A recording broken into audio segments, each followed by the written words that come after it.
Hey, it's Keith. What's up? So, it's gonna more or less try to upload stuff pretty steady. I wanted to talk about my detox. I wanted to talk about the lunar eclipse, which is today. It's already the peak of it is already passed. I wanted to talk about my third session with the John of God bed, which is amazing. Um, Talk about MMS, and then talk about Saturday first off. So I've been on this detox routine, which is really more or less pulling together everything that I know as far as detox. And I did realize since 2015, I really do look at my life before and after 2015, because at the beginning of 2015, I pulled together a lot of stuff, which was my nutritional health, what you eat, how you live your life physically, combining with physical and getting into combining with spiritual, excuse me, and with getting into spiritual and not spiritual, but emotional and mental detox. Um, and so, even though I didn't really feel like 2016 was pretty amazing for me because a lot of transformation happened, I actually did do a detox in 2016. I forgot about it because it was preceding like a lot of crazy stuff. I juice fasted, but now I'm trying to a little bit more duplicate what I was doing in 2015, and get better results and stay focused and take the more evolved version of me into doing that, which is doing a blended fast. I'm juicing a lot, getting into the MMS, urine therapy, which I've been on for about 8 weeks now.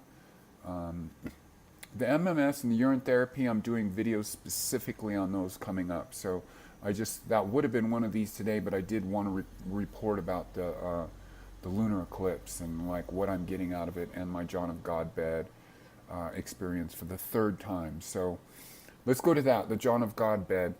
I did do my third time, and it was pretty powerful and amazing. So I'm going to this place in Canyon Crest in Riverside, California, which is called Sacred Journey. And the John of God crystal healing bed is sort of a, I don't know how one would, I guess you could buy one, but there's practitioners or people that have them. So if you're interested in, I find it very powerful. I found out about it through Truth Calkins. I'm not trying to repeat myself. I already said that. But I felt like my first two sessions were about me integrating parts of myself. And the third session was I was very aware of entities that were working on me. I did see, as I was drifting in and out of trance states and sort of lucid states and becoming conscious, becoming unconscious. And it's $45 a half hour.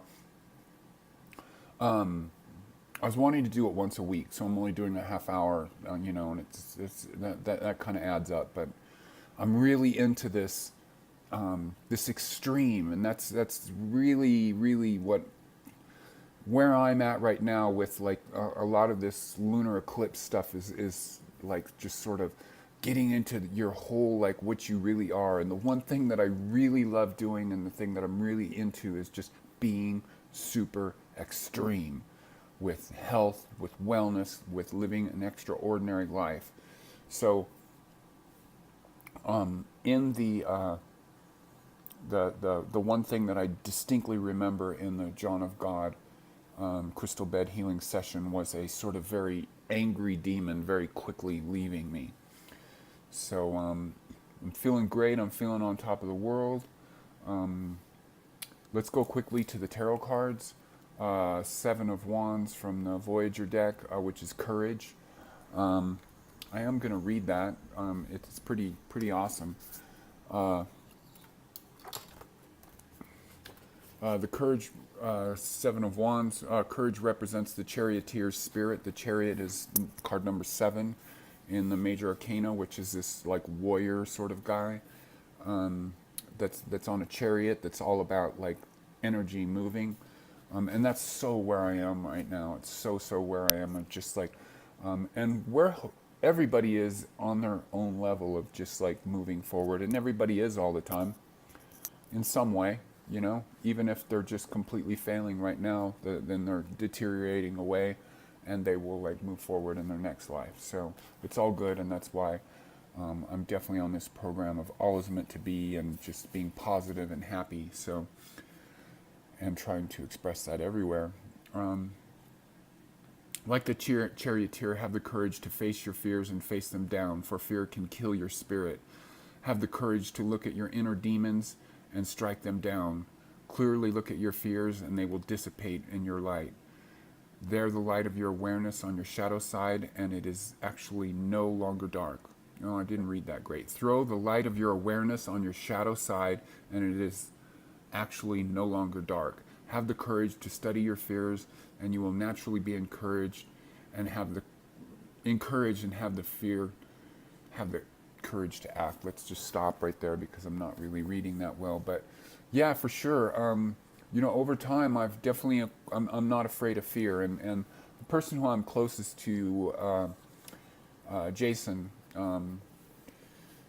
he has fear of fear, which is actually agoraphobia. People think agoraphobia is that you're afraid to go out, and he doesn't really like going out, but it's actually fear of fear, and that's why you don't like to go out. And I've actually conquered all that. I have no fear of death. I have no fear of anything, and I just want to move forward and all that kind of stuff and getting like really extreme. So speaking of extreme, on Saturday, I definitely took a little bit too much of the MMS and dredged up like some stuff really, really too much for my body to handle. I got in a very negative state of mind and was bringing up like lots of negative emotions and just really was in general cranky. I kind of held it inside myself. I was with Jason, going down into the city to pay his rent and do that kind of stuff, and it's okay. I know those things come with it. I'm kind of chilling. My active life is a little bit on the lower burner. I'm still doing it. I'm doing lots of yoga. I'm taking 5 yoga sessions a week, plus my own yoga practice, and which is me doing stuff, and is also me like looking around on Tumblr trying to find new poses that I don't know or new ground that I don't have to break. Urine therapy, steady with that. Gonna do a video on that. That's really cathartic and amazingly breakthrough. What else is in there? That's about it, really. Like I said, I'm blended fasting. I'm actually extra fasting today, with it being the lunar eclipse. I did come across something about staying sort of fasted, and I am actually more focused. I really am not,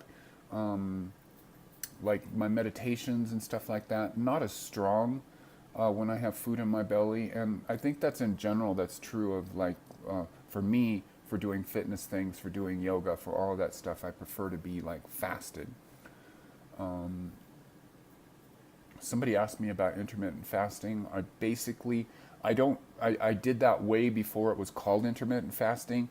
A thing that I do that I can say that I know that I do now, and I very intently do now, is I follow my heart, and I very quickly evolved into a state of intermittent fasting, way 20 years before I came across the phrase intermittent fasting or the warrior diet or any of that kind of stuff.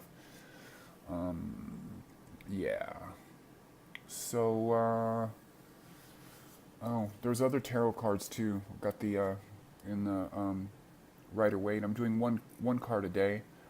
Ace of Cups, which is all about like high emotional, the best of the best with the emotions. Yeah, I'm definitely feeling that. I love it. I love being extreme. And then in the Thoth, we got the ten of Cups, which is Ace and 10, powerful cards even if you're a card player. So 10 of Cups is, again, high emotion. High emotion. And yeah, that's what life's all about. That's why we do the things that we do. Is because we want to feel good. And sometimes those things are bad choices, maybe getting into drugs, coffee. I haven't done a lot of drugs. I've smoked a shitload of pot. I don't know why I did that. Had fun doing it. Helped me connect with myself. Now I don't. Maybe not permanently. But yeah, that's the thing that gets us into trouble, and we always have to pursue and reanalyze what we're doing all the time, because that is the ultimate healing.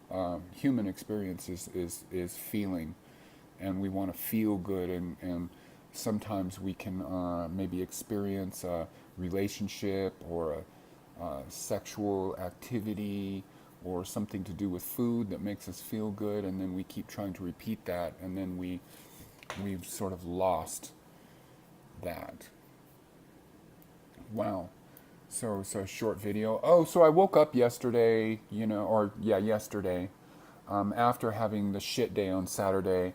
Felt really good, so alive and so amazing, and been going out and hiking every single day to like some beautiful places, spending a lot of time in the woods, taking my little doggy, or I should say our little doggy, Archer. When I say our, it's me and Jason. Jason doesn't live in the same house as me. We are, hate to keep repeating things, ex, but not really at all. And that's a lot to do with my life right now, is I don't really want to be with anybody in the traditional sense. Like I want to follow my dreams and just and focus on things that are extreme, and not really have to answer to anybody in a daily way, and really want to be around my deeper hermit energy. A hermit, like I really mean it hermit in the tarot deck sense, the number 9 in the major arcana, which is the deep study of one's self. And that's the being extreme. I love being extreme, and I just want to pursue it more, of getting into everything. And then I do at this time want to mention, whoa, I'm already at 11 minutes. I thought it was really short. I hope this blog says something. There's a girl on Instagram, Dodi Sattva, who I noticed is a pretty extreme person, and maybe I don't know which of us found each other. I'm not really too sure if she's always been a follower of my blog, or if she just started following my blog. She's kind of an extreme person living in Shasta, and of course I have my times with Truth Calkins, who is another extreme person. So I want to end the blog here and just say, I'm into the extreme thing, I'm living the extreme thing, and I'm like getting into it all as one in this sort of integration, this Celtic knot of everything, of where life is not all about nutrition. You can't eat your way to heaven. Emotional healing, mental healing, spiritual healing, living to the next life, being a total adrenaline junkie based on the possibilities of everything that you know you can be, and just eliminating courage, eliminating all fear of what holds you back. All right, man. Support me by supporting my music. Links in the drop down to my Bandcamp page, secondculture.bandcamp.com, second-culture.com. I'm liverawkstar on Instagram. I love Instagram. I'm not on it so much. I'm leaving Facebook further and further behind. I am on Facebook as Live Rockstar. You can directly contact me in both of those. I'm not always the best at returning stuff immediately. I'm kind of in my own little world all the time, which is totally cool. But I also like being social. So again, I'm Live Rockstar in all those mediums. And peace out. I will talk to you later. Bright blessings and namaste.